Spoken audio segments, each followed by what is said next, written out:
जो कांग्रेस पार्टी का मंत्री जिसने विधानसभा के अंदर बोला कि इलीगल कंस्ट्रक्शन है, अनऑथराइज्ड कंस्ट्रक्शन है, डिमोलिश करनी चाहिए, और उसके बाद आगे बढ़कर के कहा कि यहाँ बहुत सारे लोग ऐसे आए हैं, हो सकता है बांग्लादेश से आए हैं, ये रोहिंग्या की कैटेगरी के लोग होंगे, और तहबाजारी में चारों तरफ जो हम देख रहे हैं कि लोग ऐसे हैं जिनको जानते नहीं, पहचानते नहीं।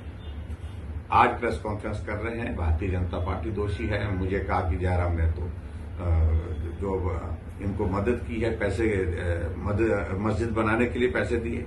मैं हैरान हूं, मैं सिरे से खारिज करता हूं तमाम आरोपों को, क्योंकि वो मंत्री जो है अपनी कुर्सी बचाने के लिए, अपनी जान बचाने के लिए कोशिश कर रहा है, क्योंकि ऊपर से आदेश हो गया है उसको हटाने का।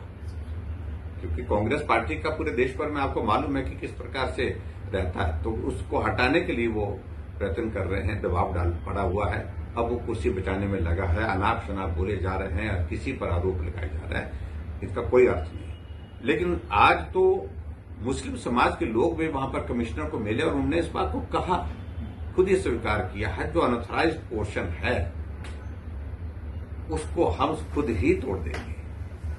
और आगे बढ़कर के मंडी में भी एक कंस्ट्रक्शन की है जिसको इलीगल माना गया, तो उस पर भी वहां पर भी उसको तोड़ना शुरू कर दिया। उसका भी पोर्शन एक तोड़ा है, एक दीवार लगाई तो उसको तोड़ना शुरू कर दिया है। बाकी सारी चीजों को लेकर के अभी आगे क्या होता है उसका देखेंगे। लेकिन कुल मिलाकर के ये स्थितियां तब बनती हैं जब ऐसे लोगों को प्रोटेक्शन और मतलब उत्साह, एक माहौल इस प्रकार का दिया जाता है। क्योंकि मुख्यमंत्री जी ने भाषण में अपने कहा, जब सरकार बनी थी सबसे पहली उनकी प्रेस कॉन्फ्रेंस में उन्होंने यही कहा था, मैं 97% हिंदुओं की पार्टी को हरा करके आया हूं। और ये सारी बात शिमला में कही, दिल्ली में कही, जाकर के हैदराबाद में कही, बेंगलोर में कही, सब जगह कही उन्होंने। इससे फिर ऐसे लोगों की हिम्मत हौसला बढ़ता है और इसके कारण नुकसान हुआ है।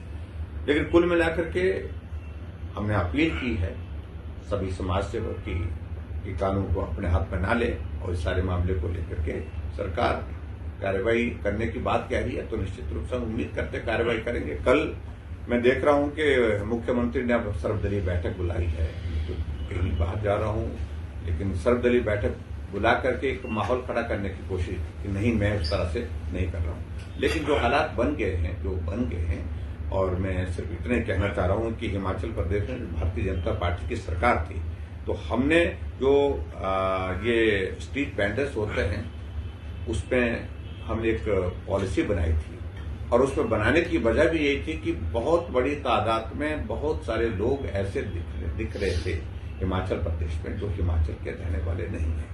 हमने कहा इनका वेरिफिकेशन होना जरूरी है, इनका आइडेंटिफिकेशन होना जरूरी है, और इसलिए होना जरूरी है कि हमें कोई आपत्ति नहीं, देश का नागरिक कहीं भी आ सकता है, कहीं भी काम कर सकता है, लेकिन हमें मालूम तो रहना चाहिए कि लोग कौन हैं, कहां से आए हैं, कहां रहते हैं, क्या इनका पृष्ठभूमि है, ये सब जानना जरूरी है।